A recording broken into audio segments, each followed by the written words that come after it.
The New Barcelona Post, amb la col·laboració de Mass Media Group i Pimec, presenten Eixample Talks, un cicle de trobades entre el món públic i el privat.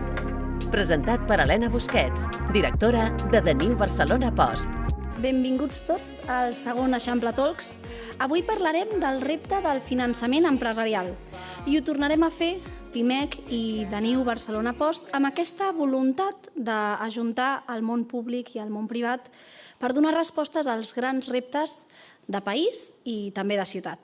Les aliances, com dèiem, són necessàries per arribar allà on les organitzacions, tant públiques com privades, no són capaces d'arribar per si mateixes. I el finançament de les empreses torna a ser un gran exemple. I he de dir que, com en el cas de l'habitatge, no és una temàtica senzilla, que no té respostes simples i que requereix de debats profunds, que no vol dir feixucs, i d'experts, de persones que estiguin a la primera línia. En aquest cas, a la primera línia de la banca pública, de la banca comercial i del capital risc.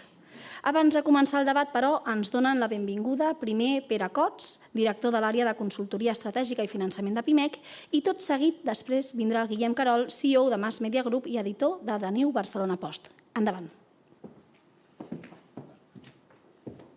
Moltes gràcies i sobretot gràcies a The New Barcelona Post per haver organitzat aquest acte. Amb aquesta situació, pel tema del finançament, m'han dit que estarem en un debat de 40 minuts, tot i que podríem estar parlant tota la nit pràcticament, donat que és un tema tremendament apassionant i, a més, tremendament complex i tremendament canviant. En aquest sentit, sí que crec que el que és més important és l'excel·lent elecció dels ponents que vindran, en el sentit que nosaltres, com a Pimec, sempre el que estem parlant ara és de complementarietat en l'estructuració del finançament de les empreses en general i les pimes en particular. Per tant, en aquest sentit, crec que és perfecte que tinguem una representació de la banca que en podríem dir tradicional, que no vol dir que estigui antiga, sinó que és una mica la que les empreses han conceptualitzat com el seu partner financer de forma habitual, complementat amb la banca pública i un rol dels startups, però jo aquí m'agradaria també introduir el fet que és aquell suport del finançament que o en determinades etapes de la vida d'una empresa o en altres, i pot ser un capital risc, pot ser una banca alternativa, és a dir, el que és important és que els ponents ens ajudin a reflexionar que quan tenim la necessitat d'estructurar una política bancària, que tenim moltes més eines que no les que estàvem habituats. I com que crec que el que important és que el debat comenci, jo em reafirmo només gràcies a Barcelona Talks i gràcies als ponents i crec que jo ja he acabat la meva presentació.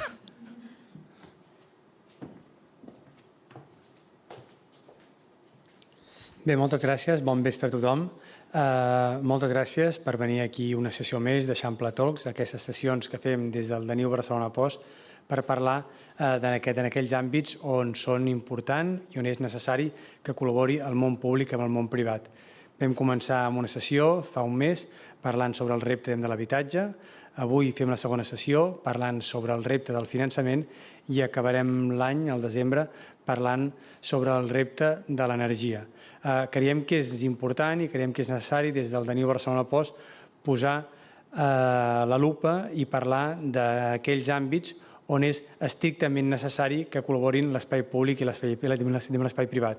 Bàsicament perquè Barcelona i Catalunya sempre s'ha creat gràcies a això, gràcies a la col·laboració entre l'espai públic i l'espai privat.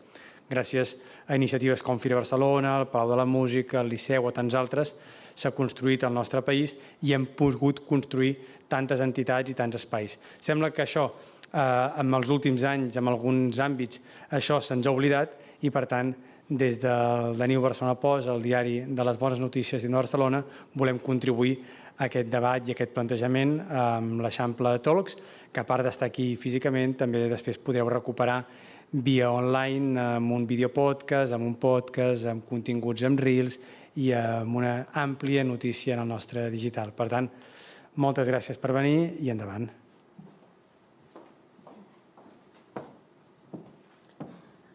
Ara sí, doncs, entrem en temàtica. L'accés al finançament, dèiem que és un dels grans reptes per al teixit empresarial català, especialment per a aquelles pimes o empreses emergents que volen créixer o impulsar certs projectes, tenint en compte el moment d'incertesa econòmica o d'incertesa geopolítica i també en aquests canvis estructurals que es deriven de la transició verda i la digital. Com poden col·laborar en el sector financer el món públic i el privat? Quines fórmules està empleant el sector financer per trobar l'equilibri entre rendibilitat i equilibrar el risc? O si som una empresa i volem finançament, a quina branca hem d'acudir? O en quin moment vital nostre de l'empresa? O fins i tot com ens hem de presentar? Perquè potser el pont comunicatiu entre l'empresa i el món financer, del sector financer, potser no estigui funcionant. Ens respondran aquestes preguntes, a moltes altres, i segur que ens obriran noves qüestions la Clara Campàs, directora i cofundadora de Savis, que és fons d'inversió especialitzada en salut i ciències de la vida, la Emma Montserrat, directora territorial de Bankinter a Catalunya, amb una àmplia experiència en banca comercial i corporativa, i l'Antoni Vallès, director de negoci de l'Institut Català de Finances, que aportarà també la visió del Banc Públic Català i els instruments de suport que hi ha per a l'empresa catalana. Endavant. Doncs comencem, Emma, aportant una miqueta de context macroeconòmic, que pot servir com a base d'aquesta taula rodona. Com es troba ara mateix el teixit empresarial català? Mira, jo diria que en aquests moments, si fem una mirada als principals indicadors, doncs veurem que la previsió de creixement del PIB per aquest any a Espanya és d'un 2,6 o 2,7. Veurem que els tipus d'interès han baixat i més o menys s'han estabilitzat. Veurem que les taxes d'atur també han baixat. Si posem el focus més en Catalunya, doncs veurem que, per exemple, el PIB interanual o intertrimestral, el primer trimestre creixia un 3,2 i l'expectativa és que acabi creixent un 3 o un 3,1 i, per tant, creix més que el nacional i més que l'europeu. I el que estem veient és que amb aquestes dades segurament acabarem creixent un 8% per sobre del PIB que teníem prepandèmia, amb unes taxes d'atur que estan situades per sota de les mitjanes nacionals i, per tant, en molts sectors molt dinàmics, és a dir, indústria, construcció, serveis. Fins i tot, si mirem, per exemple, dades de l'Observatori de la PIME, ens diu que un 45% de les pimes per aquest any estimen un creixement de les vendes. Per tant, sembla que la confiança del teixit empresarial en l'entorn és positiva. Ara, dit això, tots són bones notícies. Estava esperant l'altra cara de la moneda. Exacte. En fi, jo diria que l'entorn és molt positiu, però és veritat que encara tenim molts desafiaments perquè les empreses puguin realment aprofitar al màxim aquest entorn. I jo diria, i segur que aquí hi ha empresaris que estaran d'acord amb mi, alguns dels principals desafiaments tenen a veure, per exemple, amb la dificultat per incorporar a les empreses en aquests moments un talent qualificat. La dificultat per trobar professionals en molts sectors que s'incorporin avui a les diferents companyies. Ens passa o veiem cada dia empreses que segurament estan visquent un dels seus millors moments, tenen projectes, tenen comandes, tenen molta activitat i en alguns casos han de renunciar-hi perquè no tenen mans per portar a terme aquests projectes. Per tant, és un problema important. Hi ha pressió de costos i també hi ha certa dificultat per accedir a eines digitals, sobretot si parlem de la PIME, de l'empresa més petita. I precisament si parlem de l'empresa més petita, un altre dels desafiaments que tenim és la dimensió de les nostres empreses. Nosaltres, Catalunya és un lloc on ens caracteritzem molt per l'emprenedoria, és a dir, aquí neixen moltes empreses, de fet neixen més que la mitjana europea. Però després tenim una dificultat i és que aquestes empreses es facin grans, que adquireixin dimensió, que acabin facturant 20, 30, 40 milions.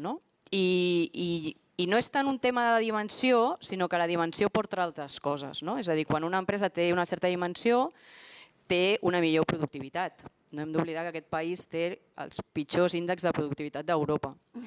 És més competitiva, té més capacitat per accedir al finançament, té més capacitat per internacionalitzar-se.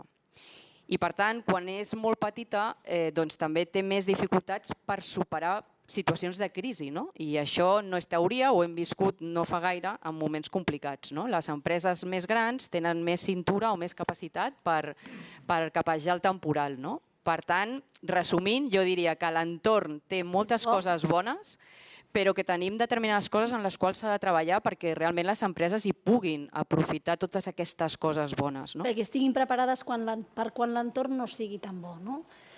Clara, llavors, ara saltant al sector financer, ara ja tenim la fotografia macroeconòmica. El sector financer, com estan ara mateix els indicadors claus del sector financer? Hem vist, per exemple, o el moment geopolític, hem vist, per exemple, als Estats Units algun moviment que ha sacsejat el Venture Capital. Explica'ns una miqueta.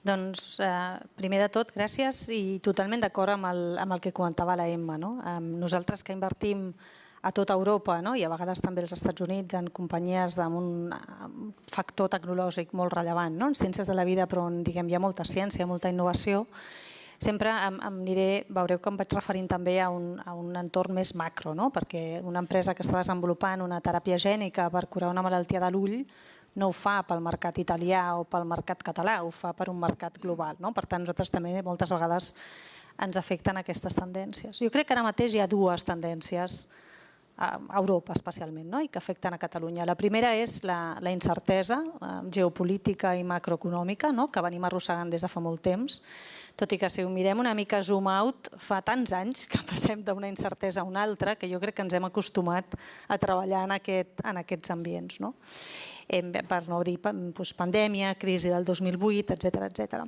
Jo crec que en general el teixit del talent també s'ha tornat més resilient i les empreses saben que aquest és un dels aspectes. La incertesa no és amiga, el capital no és amic de les incerteses i es barregen, com deia, dues realitats. Per un costat, la lentitud en presa de decisions, hi ha una mica de paràlisi en algunes decisions d'inversió a nivell global i a nivell local, des dels fons de private equity o de capital risc, però per l'altra hi ha una quantitat ingent de diners que s'han d'injectar en el sistema. Tant diners privats, és a dir, tornant al nostre sector, les companyies farmacèutiques i les multinacionals de tecnologies mèdiques seuen en els seus diners i algun dia els seus inversors, ja està començant a passar, els diran aquests diners, mou-los, inverteix-los, crea valor, fes coses amb ells. I per tant la incertesa ja no serà una excusa per no prendre decisions, per no fer inversions, per no invertir. Però per l'altra banda també hi ha el diner públic, i a Europa especialment, amb tota la iniciativa de l'autonomia estratègica i d'impulsar aquesta capacitat de fer coses pel nostre compte i de no dependre de tercers, també hi ha molt diner públic. A vegades la gent diu, sí, clar, i els fons com vosaltres depeneu molt del diner públic. I jo ho prenc, com deia el Guillem, com una col·laboració. Aquí no tenim els endowments americans, els diners són els mateixos al final. Els diners que en un mercat americà una família o un individu posaria en un endowment d'una universitat per després de fer inversions en venture capital, aquí van els impostos que acaben anant al Fons Europeu d'Inversions o a les diferents administracions públiques que també tenen la responsabilitat de tornar a injectar aquest diner en l'economia i així es fa. Per tant, jo crec que al final la convivència entre aquest diner públic i el diner privat i el compartir el risc en aquestes inversions per ser motor econòmic és una de les nostres realitats. Per tant, entre la incertesa i la necessitat d'invertir i la capacitat inversora és on ens estem ara mateix i hem d'aprofitar oportunitats. Crec que Catalunya està molt ben posicionada en fonamentals per aprofitar al màxim aquesta atracció, especialment en alguns sectors, i aquí al costat tenim l'edifici d'AstraZeneca, inaugurat ahir, que és un exemple de les coses i del talent que també en alguns sectors podem atreure a Catalunya, talent d'aquí o talent de fora. Antoni, des de l'Institut Català de Finances, què més esteu observant del finançament de les empreses catalanes? Comentaves l'altre dia, per exemple, que esteu detectant fins i tot un problema en la successió de les empreses familiars, que representen més del 80% del teixit empresarial català, i que moltes vegades davant d'aquest problema de successió estan venent, potser a competidors, potser internacionals, no? Aquest és un tema que ens trobem sovint. Jo potser també, Vols afegir? Per recolzar el que deia la Clara, la ineficiència de tants recursos propis i de tanta liquiditat en els mercats que no s'inverteix i que no sabem ben bé com no som capaços de portar-los al mercat, i ja tenim agents que ho estan fent, el sector financer privat per descomptat, el sector financer públic des del punt de vista de missió, de donar suport al teixit empresarial, primer per la part de creixement, que és bàsic que les companyies inverteixin per créixer, i després aquesta part que anomenaves de la successió. Ens estem trobant últimament moltes empreses, el tamany de companyia que tenim a Catalunya, empresa familiar i empresa PIME de veritat, que no té successió, que els fills han trobat ampliabilitat en altres sectors que els encaixen, els encanten, que viatgen pel món i que es troben empreses on no sabem a qui col·locar-les, a qui vendre-les, empreses productives, però que també moltes vegades no tenen el tamany que desitjaríem. Per tant, un repte també és, primer, el creixement de les companyies, fer-les més grans, i segon, intentar arrelar que les companyies es quedin a Catalunya amb independència dels capitals, que si són estrangers que vinguin a invertir és fantàstic, però que les companyies es quedin aquí i sobretot per una aposta claríssima a la reindustrialització d'aquest país, que els últims 20 anys hem vist com una gran part del teixit productiu industrial ens ha marxat a fora, i comencem a detectar des del sector públic, comencem a detectar certa tornada a la fabricació, a la manufactura i la industrialització d'aquest país, i no en un sector, sinó en diversos sectors. Creieu que tenim un sector financer equilibrat? És a dir, creieu que tenim prou pes o cultura del que seria el finançament alternatiu? Jo crec que en general a Europa... Jo crec que en general a Europa no. És a dir, això es veu inclús en els mercats bursàtils, el tamany del capital bursàtil d'altres regions, Estats Units especialment, i l'europeu, i l'espanyol, o qualsevol dels altres mercats europeus, són ordres de magnitud de diferència. I el que és el capital privat alternatiu, també hi ha... Jo crec que ha augmentat moltíssim, hi ha xifres de SpainCap i d'altres indicadors que ha augmentat moltíssim, exponencialment en els últims 15 anys, però tot i així en valor absolut continua sent molt baix. Probablement de vegades per falta d'incentius fiscals o d'altres menes que fan que l'inversor privat prefereixi comprar un edifici, que està molt bé, abans que fer inversions en companyies. I hi ha un tema també d'experiències, probablement de casos d'èxit i de diversificació. Hi ha business angels o inversors que han invertit en una companyia, i en el sector salut això passa moltes vegades. Vaig invertir en una companyia i no em va anar bé. Clar, és que nosaltres en els fons invertim en 12, en 15, perquè hi ha un risc inherent, binari fins i tot, depèn de com, en moltes d'aquestes inversions. Has de fer un pool d'inversions perquè acabis tenint un impacte. Per tant, jo crec que falta cultura, encara hi ha, perdó, molta cultura de la botiqueta o del meu hortet. Venim d'aquesta cultura que té uns aspectes molt positius en altres aspectes de la vida, però probablement és el que fa que no tinguem encara aquí grans unicorns i grans companyies que canviaran la manera com es fan les coses. O fins i tot, comentàveu l'altre dia, quan preparàvem aquesta taula, que per això ens costa tant finançar un coet que vagi a la Lluna. Potser és per aquesta manca d'equilibri? Correcte. Podria ser? Bueno, i també passa una altra cosa, i és que tenim, com deia la Clara, a les empreses encara poca cultura d'accedir a un finançament alternatiu. A Espanya, de la totalitat de l'endeutament, només un 20% és finançament alternatiu. I a països europeus que no estan tan lluny, com el Regne Unit, Països Baixos, França, el Regne Unit és un 50%. Aquest finançament alternatiu aquí encara, sobretot a l'empresa petita té una dependència molt important de la banca tradicional. I segurament en molts casos és una mica per desconeixement. I al final tot el que és finançament alternatiu s'hauria de considerar com un complement estratègic del finançament bancari, públic o privat, però al final és una alternativa més amb moltes variables diferents, perquè al final el finançament alternatiu té moltes branques i moltes característiques diferents adaptables a moltes tipologies d'empreses, però encara falta molt aquesta cultura d'accedir a aquests altres tipus de finançament. Per part del teixit empresarial. Totalment. Llavors, aprofitant que esteu els tres branques diferents aquí asseguts, anem a veure, perquè és veritat que una mateixa empresa, de fet, podria estar accedint a les tres modalitats, no? Depèn de, potser, el moment vital de l'empresa, depèn del que estigui buscant, si més capital o deute, no? No sé si podríeu explicar una miqueta les diferències o en quin moment podrien acudir una tipologia d'empresa o una altra, o en quin moment? No sé qui dels tres vulgui.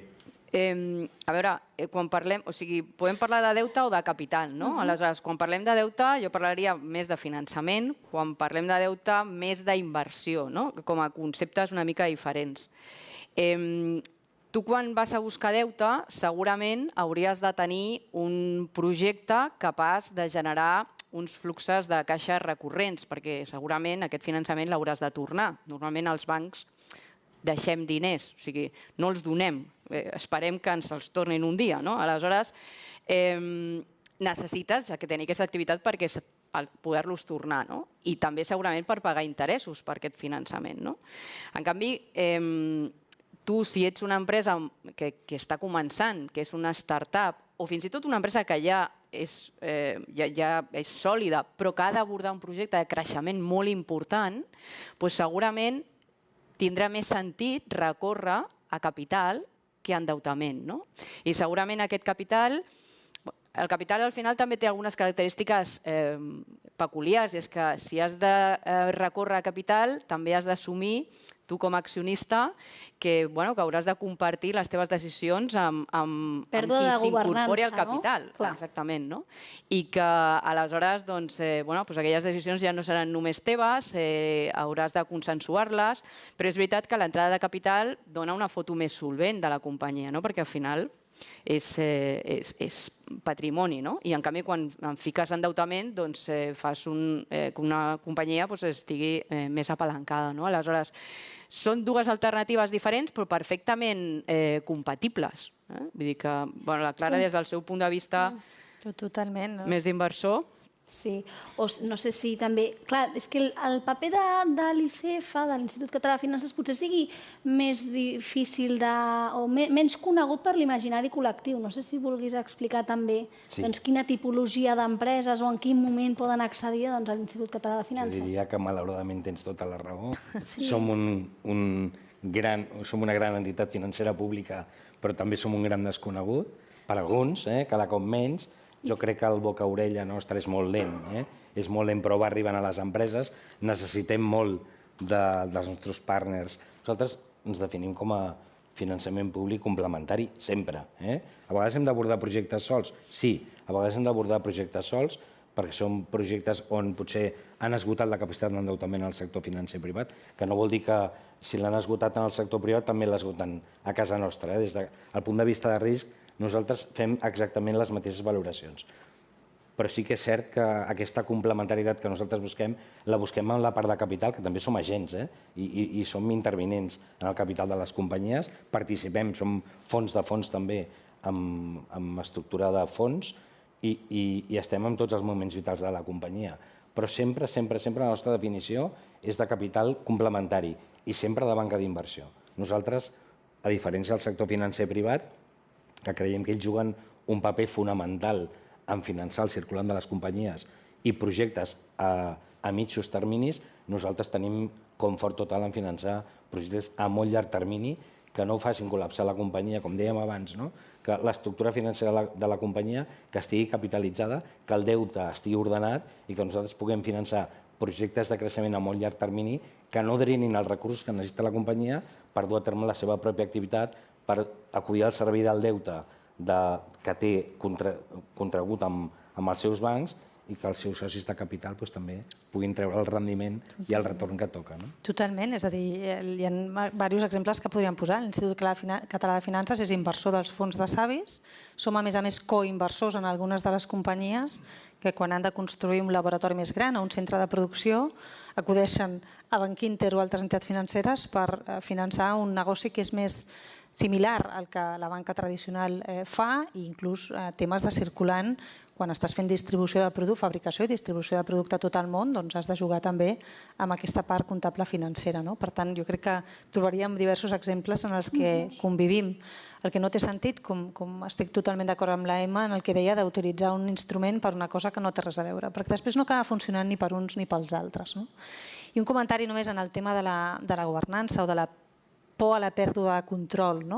Això, evidentment, és una decisió que roman només en els comitès, en els òrgans de govern de les companyies que han de prendre aquestes decisions. El que passa que és veritat que per convertir-se en una companyia gran, per fer un salt qualitatiu rellevant, o tens un model de negoci totalment disruptiu, que a més et dona uns fluxos de caixa que et permeten reinvertir molt ràpid, o l'alternativa és també recórrer al private equity o al venture capital en funció del segment en el que estiguis. I nosaltres inclús quan invertim sempre en posicions minoritàries, però això no vol dir que no tinguem, unes matèries reservades de consell i moltes altres en les que, evidentment, volem influïm en la governança, però com alguna cosa positiva, diguem. Al final, moltes vegades, quan hi ha temes d'aquests, jo dic, poseu la companyia al centre de la decisió, no els temes personals. Poseu la companyia al centre de la decisió. El bé a cuidar és la companyia i els productes que aquesta companyia desenvolupa. I llavors tot és una mica més fàcil, les idees flueixen una mica millor. Deies, inversor complementari, heu dit alguns exemples d'aquesta col·laboració. Al final, és público-privada, sí, o és col·laboració entre els diferents actors. Creieu que hi ha prou col·laboració público-privada en el sector financer? Bueno, jo crec que n'hi ha i que segurament pot haver-hi molta més. És a dir, nosaltres som coinversors moltes vegades amb l'ICF en molts projectes i ens trobem en molts llocs i fins i tot ells ens truquen a vegades a nosaltres els truquem amb ells. És a dir, que jo crec que ho tenim bastant present, tot i que jo crec que és bastant evident per les xifres que segur que es pot anar molt més enllà. Jo també veig en el mapa bancari català, ja no vull mirar l'espanyol o el català, la concentració bancària és claríssima, tenim molt pocs operadors ja, o sigui, les empreses poden gaudir de menys proveïdors financers. Ara hem tingut un episodi fa molt pocs dies que ha durat molts mesos, quasi 2 anys, d'una possible integració. No descartem, no s'ha de descartar que en el futur n'hi hagi de propers intents d'intentar tornar a integrar sector financer a Catalunya i ens quedarem amb 3 o 4 bancs operatius. I, per tant, aquesta complementarietat crec que cada cop es farà més definida i més necessària, fins i tot. Tot i que nosaltres, al final, som una entitat financera molt petiteta, però que tenim una capacitat de creixement molt important.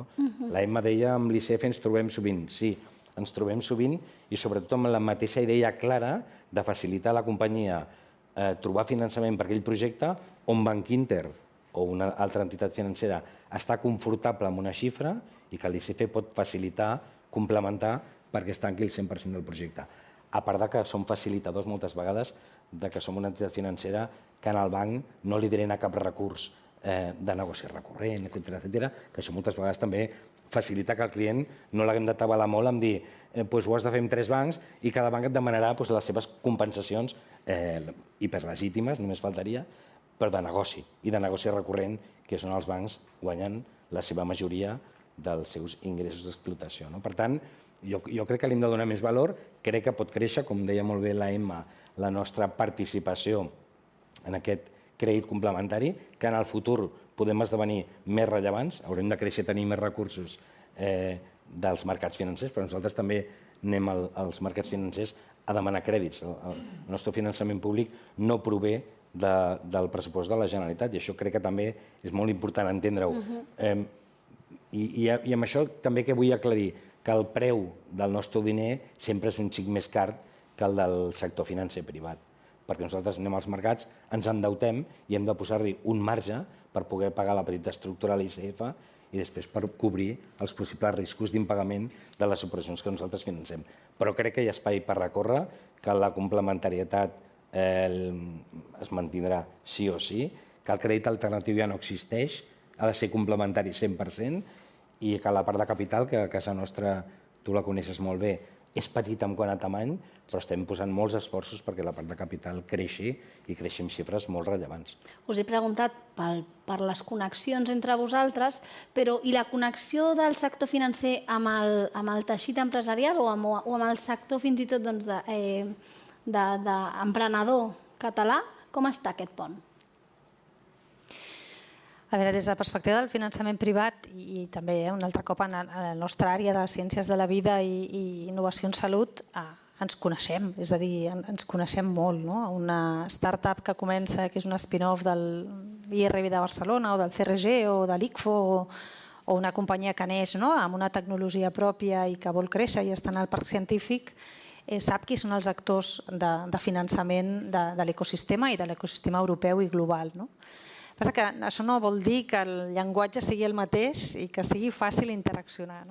Crec que és molt important sempre saber què vols fer amb la teva empresa i buscar aquelles fonts de finançament que s'hi adequin.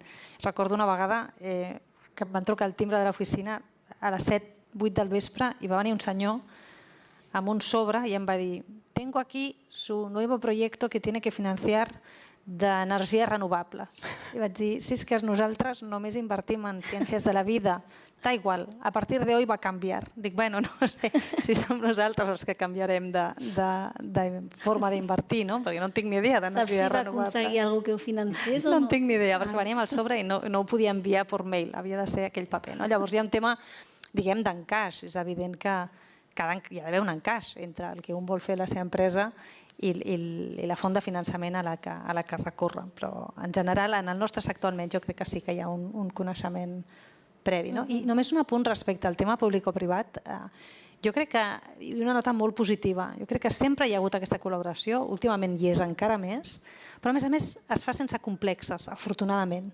Les converses que nosaltres tenim amb l'Institut Català de Finances, amb el Fondic, amb el CDT, amb el Fons Europeu d'Inversions, per pensar com fer el deployment d'aquests diners on hi ha les necessitats de mercat, en fer scale-ups a Europa, és una conversa oberta, transparent, constructiva, i tots tenim el mateix objectiu, i això al final ajuda moltíssim. I potser sí que encara l'hem de traslladar a les empreses. Exacte, sí, i que tant de bo existís a més sectors que tenen una dificultat de veritat real entre el sector públic i privat. Sí.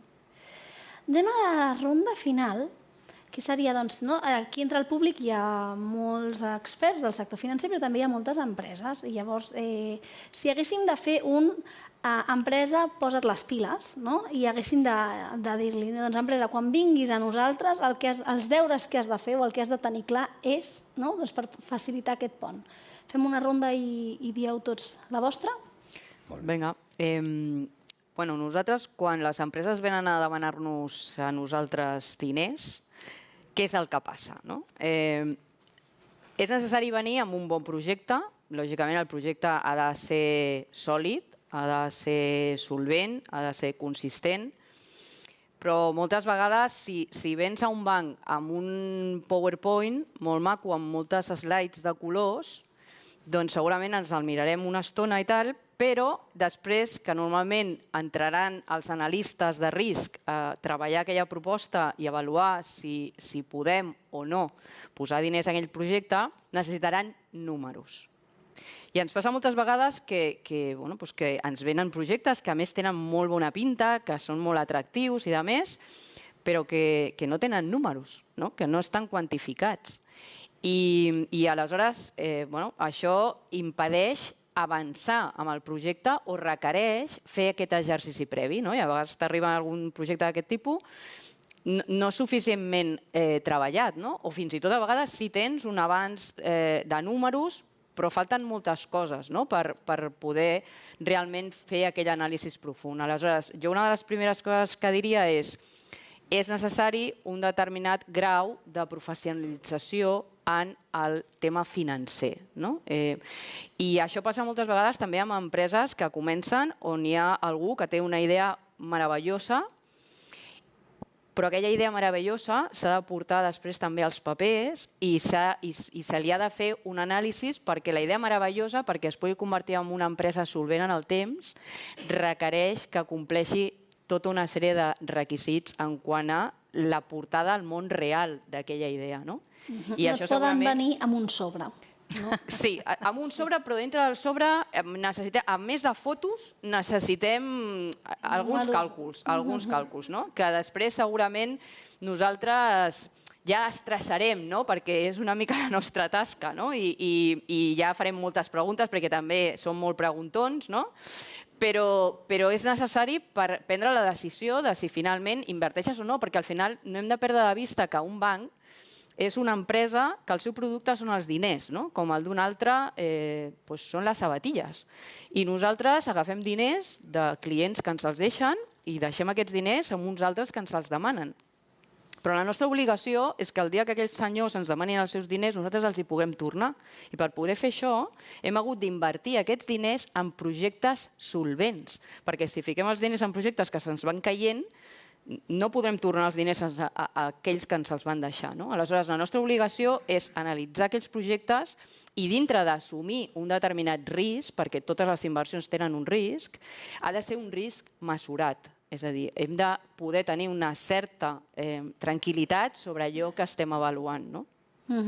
I aquí és on es veu claríssima la complementarietat. A nosaltres ens encanten els PowerPoints i amb diapositives de colors, diguem, i a més, a nosaltres ens deixen els diners uns inversors que volen que al cap de 6, 7, 8 anys, 10 anys, els hi tornem els diners multiplicat per 3 o per 4 i saben que això pot passar o no.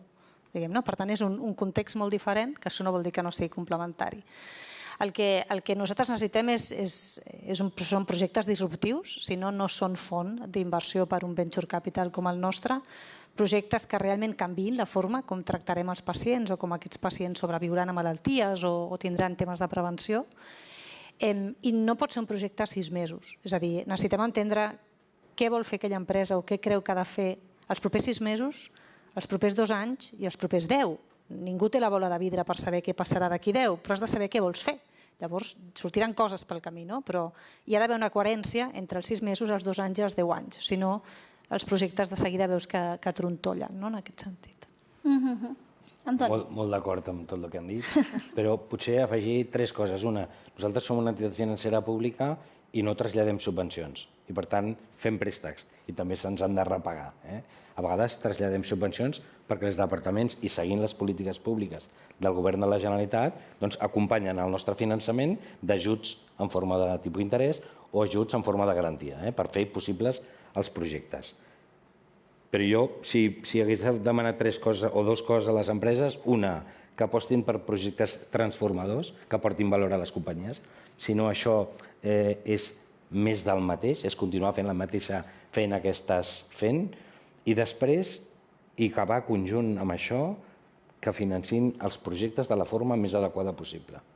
I jo crec que això es aconsegueix quan veiem un equip al darrere o dintre de la companyia professionalitzat, i si no està dintre de la companyia perquè no el podem pagar, que això pot passar i no passa res, vas a buscar els serveis externs que et permetin donar aquest suport de coneixement financer, que moltes vegades ens trobem en projectes que poden estar bé, en companyies que estan molt bé però que no estan ben finançades i que, per tant, no els podem ajudar. Està desendreçat, vols dir? Efectivament. I, per tant, la part de professionalització de la companyia, tant si és interna com si és externa, contractant serveis, a nosaltres ens facilita moltíssim la labor. Fantàstic. Aprofito llavors, ja que hem fet una empresa posa't al dia o fes els deures, podem obrir un torn de preguntes i no sé si hi ha algú del públic que sigui una empresa o que potser formi part del sector financer, si vol obrir o fer alguna pregunta, obro el torn de preguntes. Ens faria molta il·lusió que ens fes alguna pregunta. Ens faria il·lusió. Clar, és que perquè en aquesta comunicació que hem llançat una sèrie de coses també poden venir per l'altre costat i dir, home, doncs vosaltres... Però sembla que no. Mira, sí, tenim una. Fantàstic. Heu dit que falta cultura financera, coneixement en les pimes per tenir el ventall d'instruments a la seva disposició per escollir el millor finançament, també en alguns casos per elaborar bé els projectes per ser finançats. De quina manera creieu que es podria avançar en aquest coneixement? Quines mesures creieu que bé des del sector públic o des del sector privat es podrien prendre per augmentar aquest coneixement en el sector empresarial? Jo crec que precisament avui estem en una casa que dedica temps i esforços també amb aquesta tasca de formació. I cases com Pimec fan molts cursos, inverteixen molt en formar sobretot a la pime, amb moltes matèries diferents. I jo crec que és una alternativa que està molt bé per poder-la aprofitar i com Pimec segurament organismes com la Cambra de Comerç i d'altres que segur poden ajudar molt a la pime. Després és veritat que les empreses a mida que van creixent i van incorporant talent a la companyia, és important seleccionar bé aquest talent i que sigui talent que aporti aquesta formació necessària en cadascuna d'aquestes tasques que al final són essencials, entre elles la financera, per poder tirar endavant i aconseguir creixements importants dels projectes. Jo crec que l'Antoni ho apuntava també, és a dir, potser ho aterro amb un altre exemple. Moltes empreses no es plantegen o no tenen la capacitat de tenir un advocat o una advocada en plantilla. Què fan? Van a un bufet d'advocats de la seva confiança i contracten uns serveis. Doncs jo crec que la part financera també es pot fer, la part financera més estratègica. La finança estratègica no és la comptabilitat, són dues coses diferents. I per tant aquesta professionalització a través d'institucions com PIMEC o altres o simplement mirant qui ens pot ajudar a complementar-nos si no volem o no podem en aquells moments tenir un equip de finances o una direcció financera d'un determinat nivell, els podem contractar unes hores perquè ens ajudin a no fer la comptabilitat que ja sabem fer, sinó a fer altres coses que necessitem per donar aquest pas i per tenir una visió una mica més estratègica. Jo crec que aquest és un dels punts que es poden fer. Totalment d'acord, jo crec que ho hem comentat i jo també afegiria que som tots una miqueta corresponsables amb això. L'empresa té unes obligacions que són pròpies i que poden malmetre la seva continuïtat, però que des del sector financer i des de la part dels inversors de capital, home, també tenim una responsabilitat, amb assessorar les companyies, amb dir-los aquest no és el camí, segurament és aquest altre, això no ho has fet bé, i per tant ordena-ho primer i després ens tornem a veure, no abordis un projecte perquè no és el teu moment, i per tant aquí nosaltres també juguem un paper moltes vegades... Acompanyament, mentoratge o mentoria. I podem fins i tot tenir un paper essencial moltes vegades. Podem tornar exemples, és a dir, nosaltres hem creat algunes spin-offs des de centres de recerca a Catalunya, companyies que portaven 6 mesos de vida, on fèiem pressupostos anuals, aprovem els pressupostos anuals per empreses amb 5 treballadors al principi, pressupostos anuals aprovats en Consell d'Administració, en Junta d'Accionistes, encara que no estiguessin obligades les empreses, auditoria, en el nivell que correspon, traduïdes en anglès.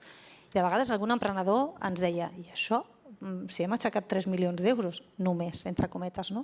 Però quan al cap de 2 anys les coses han anat bé, surts a fora i intentes atreure també capital, venture capital estranger i fas rondes de 130 milions o 132, com anunciàvem a Splice el mes de juny o d'altres que hem fet amb inversors molt potents de tot el món, quan fas aquella due diligence legal i financera, els ensenyes els documents en anglès, els comptes auditats i les coses endreçades, automàticament aquella conversa dura, aquesta part de la conversa dura 5 minuts. Vale, tot ok, next, anem a parlar d'una altra cosa que tingui més a veure amb el negoci. Llavors, això ajuda moltíssim. Et posa en un altre nivell com a companyia. No sé si algú té alguna pregunta més.